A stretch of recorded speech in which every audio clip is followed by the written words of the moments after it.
Bueno, está con nosotros, arrancamos esta mesa muy interesante de Quédate conmigo con Ali Martínez, abogado. Muy buenas, bienvenido. Hola, ¿qué tal? Y está con nosotros también José Miguel Bolarín, que es presidente de Murcia Inteligencia Artificial y científico de datos del Centro Tecnológico de las TIC, aquí en la región de Murcia. Un placer. Estábamos charlando fuera de cámara y la verdad es que tenemos mucho que contar cuando hablamos de inteligencia artificial y de cómo se están desarrollando las nuevas tecnologías aplicadas siempre pues a buenos usos profesionales o personales, pero la verdad que en otras ocasiones da un poquito de miedo, como es el caso que les avanzábamos ayer, ¿no? Las 20 víctimas, niñas de 14 años de Extremadura, a las que les robaron fotos personales de las redes sociales y las transformaron a través de una aplicación, las desnudaron y bueno, pues difundieron estas fotografías por redes sociales. Ayer escuchábamos a las madres, a la madre en concreto de una de ellas, que es la portavoz, y bueno, pues están totalmente rotas porque es un delito grave y se preguntaban qué va a pasar. ¿Realmente se puede hacer un seguimiento para dar con el autor que ha hecho eso y sobre todo a qué delito se puede enfrentar? Es difícil, lo primero, la localización del autor es difícil, pero lo primero que tienen que hacer las víctimas siempre es denunciar. Si no se denuncia, es imposible que las fuerzas de seguridad del Estado puedan hacer su trabajo y puedan intentar llegar hasta eso, hasta el autor del hecho. Es difícil encontrar ese autor porque en el momento en que se pone desde un servidor extranjero o desde un país extranjero es muy difícil seguirle la pista. Pero en caso de que así fuera, este señor había incurrido en varios delitos, tanto de pornografía infantil, distribución de pornografía infantil, delitos contra la propiedad, más, claro, delito de extorsión. Solamente el delito de extorsión ya acarrea una pena de hasta 5 años de prisión, con un solo delito. Si estamos hablando de 14 víctimas, o sea, las penas son exponenciales. ¿Y si son menores? Porque al parecer los chavales que lo han hecho son menores de edad. Así es, si son menores es un agravante del tipo, por tanto se iría a su rango máximo o incluso poder subir en grado, ¿no?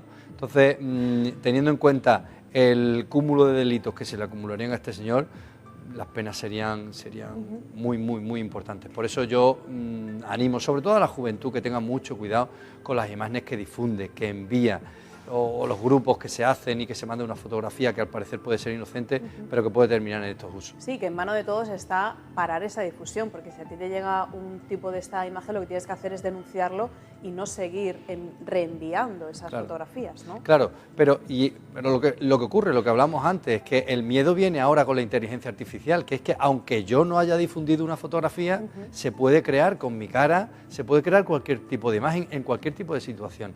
Por tanto, el tema de la inteligencia artificial viene y causa cierto miedo. Y tiene que ser regulado legalmente, tiene que ser regulado de manera inmediata, porque ahora mismo existe un vacío legal enorme. O sea, hay delitos, por ejemplo, comentábamos antes, que tener fotografías de niñas menores de edad creadas por inteligencia artificial no tiene por qué ser delito, es decir, no hay víctima en ese hecho, no hay víctima, por tanto, ¿dónde está el delito? Hay un vacío legal muy importante. Aunque copies la fotografía de una niña... Si coges la fotografía de una niña, eso ya tiene otra interpretación, porque hay una niña real que se le ha utilizado su cara y entonces sí existe una víctima, clara. Pero si pero si la cara no tiene una persona física a quien corresponde, no se puede identificar. Eso son imágenes de niñas creadas por inteligencia artificial, no hay víctima, por tanto no hay delito. Entonces es delicado y se tiene que regular en el Código Penal eso lo antes posible, darle una forma legal, porque si no nos encontraríamos ante un vacío legal muy peligroso. Desde esta Asociación de Murcia Inteligencia Artificial, ¿cómo veis, por ejemplo, este asunto y la evolución que está teniendo este tipo de herramientas a disposición de todos? Porque nosotros ayer mismo cogimos la aplicación, hicimos una fotografía a un compañero y en cuestión de segundos lo desnudó y la verdad es que, claro, es que se puede hacer con cualquiera, el acceso es libre y gratuito además. Sí, bueno, gratuito por un coste mínimo, perfectamente asumible. Cualquier persona con unos conocimientos mínimos y un hardware básico, un ordenador, un teléfono móvil, puede crear este tipo de soluciones, este tipo de cosas. Y es terrible. Los que trabajamos en esto son muy conscientes de los riesgos que implica la tecnología y nos preocupa mucho el uso que se puede hacer. De hecho, es muy importante que seamos conscientes de que se están creando, como decía el compañero Martínez, nuevas formas de cometer delitos que no están tipificadas como tales, y esto es una máquina que no para. O sea, nosotros podemos imaginar algunas de las formas, pero siempre habrá cosas que se nos escapen. De manera que vamos a tener que ir actualizando constantemente las leyes que, como dice el compañero Martínez, es imprescindible que se pongan en vigor cuanto antes y que sean lo más ágiles y flexibles posible, porque siempre va a haber una carrera armamentística entre los que quieren darle un mal uso a la inteligencia artificial y los que pretenden que eso se evite. Pues mira, vamos a ver, porque bueno, hemos preparado un reportaje con las dos aplicaciones ahora más punteras de inteligencia artificial, la de los desnudos y luego, como decía Sally, la que es capaz de registrar tu tono de voz y bueno, pues convertirte en bilingüe o traducirlo a cualquier idioma, que esto tiene también otro trasfondo. ¿Qué pasa, como decías, con los actores de doblaje? ¿Qué pasa con los estudios de idiomas? Porque claro, ponle tú a decirle a los chavales que aprendan inglés cuando, con una aplicación me traducen simultáneamente o me pueden doblar, ¿no? O sea, es que hay muchos efectos secundarios detrás de todo esto. Así es, la inteligencia artificial va a tener un impacto en todos los aspectos de la sociedad, desde el político hasta la persona de a pie, ¿no? Y sobre todo va a tener un impacto fuerte en lo que es la vida laboral. Hay profesiones, como hablabas, de los actores de doblaje.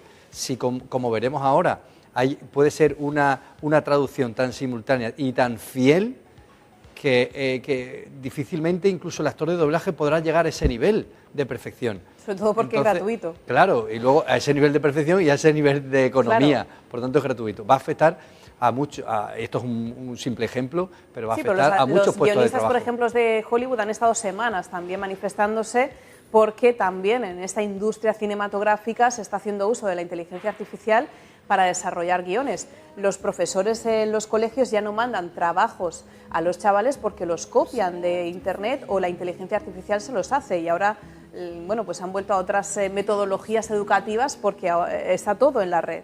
Claro. Entonces yo creo que está condicionando mucho nuestro día a día en diferentes ámbitos, ¿no, José Miguel? Sí, en el tema de la educación, de hecho, se producen cosas que son kafkianas. O sea, yo conozco casos de profesores que han utilizado inteligencia artificial para confeccionar un examen o un trabajo. Ese examen lo coge el alumno y se lo da a la inteligencia artificial para que lo responda.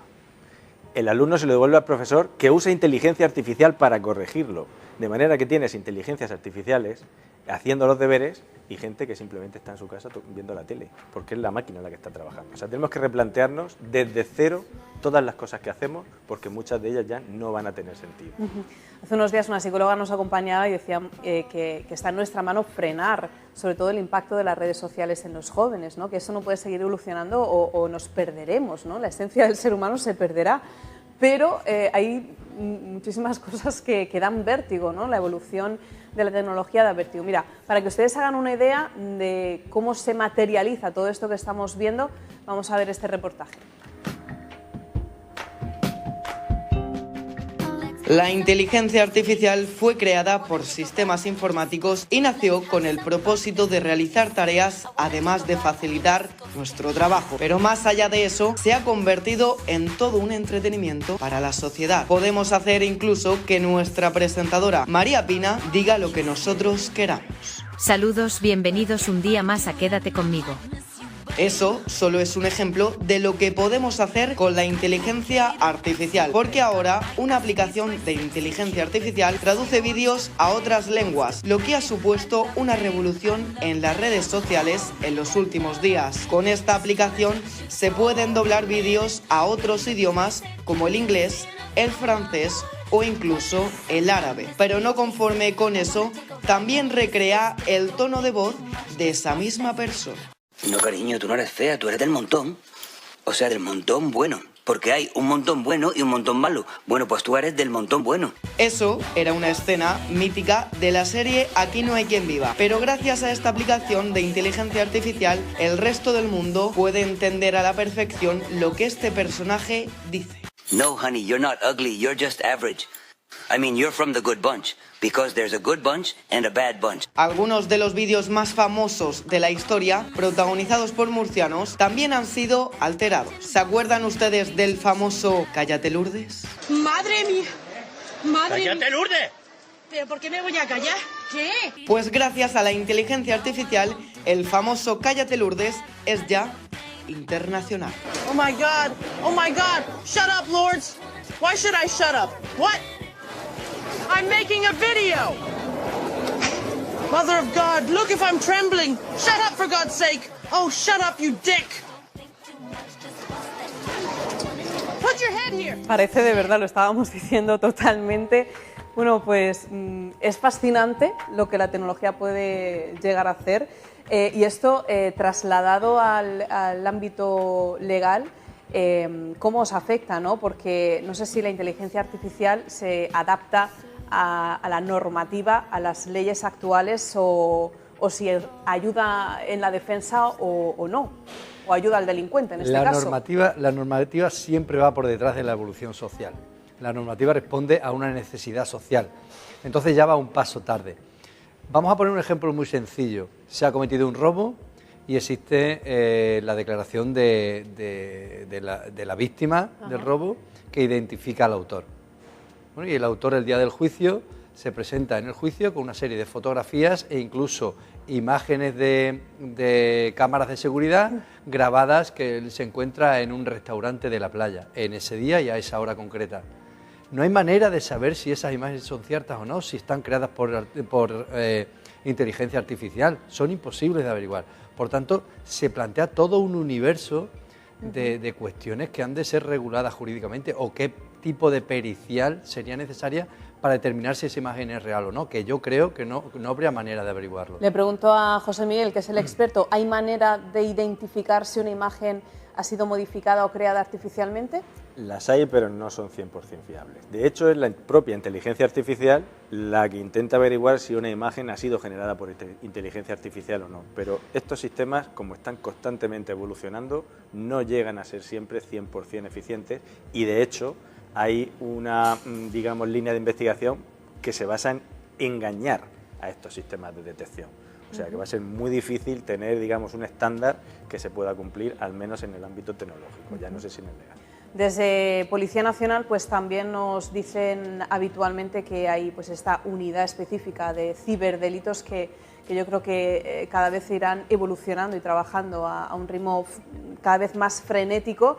Y hablando de delitos, pues vamos a poner el foco hoy en la pornovenganza, que bueno, pues muchos estudios dicen que es el delito digital que más crece. ¿Qué es exactamente la pornovenganza, Ali? La pornovenganza se trata de la típica historia que ocurre entre dos personas que fueron pareja o han tenido algún tipo de affair y bueno, pues uno de los dos no queda conforme o bien con el trato recibido o bien por alguna cuestión económica o alguna cuestión más o menos banal, pues decide difundir las imágenes que se había obtenido de la pareja con o su consentimiento. Imaginemos, ¿no?, que el vídeo ese que se ha podido grabar de manera íntima en el momento de la grabación ha sido consentido por los dos. Bien, pero uno de los dos decide difundirlo. El delito se comete ahí, en la difusión sin el consentimiento de la otra parte, ¿no? Entonces, eso está completamente a la orden del día y, de hecho, se han disparado las cifras de eso. Lo que tenemos que decir y advertir es que estamos hablando de un delito grave. Y si además se está pidiendo un dinero a cambio, oye, he difundido este vídeo y si quieres que lo retire tienes que pagar tanto. O voy a difundir el vídeo si no me pagas tanto, ¿no? Entonces estamos hablando ya, además del de difusión, un delito de extorsión, ¿no?, con penas, ya le di, como comentaba antes, hasta 5 años de cárcel. O sea, son delitos graves y que tenemos que tener mucho cuidado a la hora de tocar este contenido sensible. José Miguel, ¿hay manera también de hacer un seguimiento de estas imágenes? Porque claro, a mí lo que más temor me produce es que la línea de difusión es enorme a través de las redes sociales, claro, y de Internet, ¿no? Es un mundo infinito. Yo lo veo muy difícil poder hacer un control exhaustivo con tantos servicios de mensajería, redes sociales, etcétera. Además, es importante que tengamos en cuenta una cosa, y es que temas como la pornografía infantil, la pornovenganza y demás, son temas que generan mucha alarma social y son muy dolorosos, pero en realidad esto afecta a todos los ámbitos de la comunicación. O sea, podemos generar, lo estábamos comentando antes, cualquier tipo de contenido, vídeo, audio, imágenes, con cualquier tipo de personaje, haciendo cualquier tipo de cosa. O sea, las posibilidades son terroríficas y son infinitas. Y si es tan mala, José Miguel, ¿por qué sigue evolucionando y nadie le pone freno? No, no es mala. Se hace mal uso de ella. La herramienta artificial es una herramienta. Es una herramienta como pueden ser los utensilios de cocina.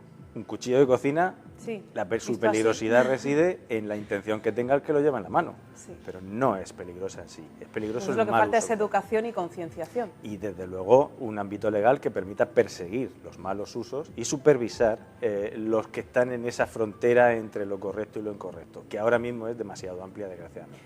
Pues la pornovenganza es el delito digital que más crece, sobre todo ahora por la facilidad de difusión a través de la red, pero fíjense, hace 50 años ya ocurría el que está considerado como el primer caso de pornovenganza. Nos lo va a contar nuestra compañera Ana López desde redacción. Fue la ex primera dama Jackie Kennedy, la primera víctima de pornovenganza. Cuéntanos. Así es, María, muy buenos días. Pues vamos a recordar algunos de los casos más conocidos de pornovenganza. Este término que lo que viene a recoger pues son vídeos, contenidos y publicaciones que llevan contenido sexual, contenido íntimo y que ha sido publicado sin el consentimiento de las personas que aparecen en dicho contenido. Vamos a recordar concretamente pues algunos de los casos más conocidos y más sonados porque las víctimas, los protagonistas de dicho contenido pues eran personas muy famosas y muy conocidas en aquel momento. Vamos a empezar, si te parece, por el caso de Jackie Kennedy, la que entonces era la ex primera dama, la viuda de América. Pues imagínense, ¿no? En aquellos años era la mujer más fotografiada de todo el país. Tanto así, los paparazzis estaban obsesionados con ella, la seguían a todas partes, que consiguieron fotos de la primera dama sin ropa. Las publicaron y al día siguiente vendieron casi 150.000 copias. Fueron tantísimas las denuncias que tuvo este primer ejemplar de esta revista que al día siguiente se tuvo que declarar en bancarrota por tantísimas denuncias que tuvo. Pasamos a otro de los casos más conocidos y ahora sí que nos situamos en nuestro país porque a día de hoy pues, ha sido el punto de inflexión, lo que ha marcado un antes y un después. Olvido Hormigos fue el caso que cambió el Código Penal en España sobre la difusión de vídeos sexuales sin consentimiento. Nos situamos ahora un poquito más adelante, en el año 2012, por aquel entonces era política, era una concejal muy conocida y pues al parecer tuvo en aquellos años una ruptura muy dolorosa con el que entonces era su pareja y él no se lo tomó muy bien. Su venganza efectivamente fue publicar un vídeo sexual en el que aparecía la que entonces era concejal pues teniendo relaciones íntimas con su pareja y a día de hoy pues ella dice que no lo ha podido superar y ha confesado de hecho que intentó suicidarse en aquellos años.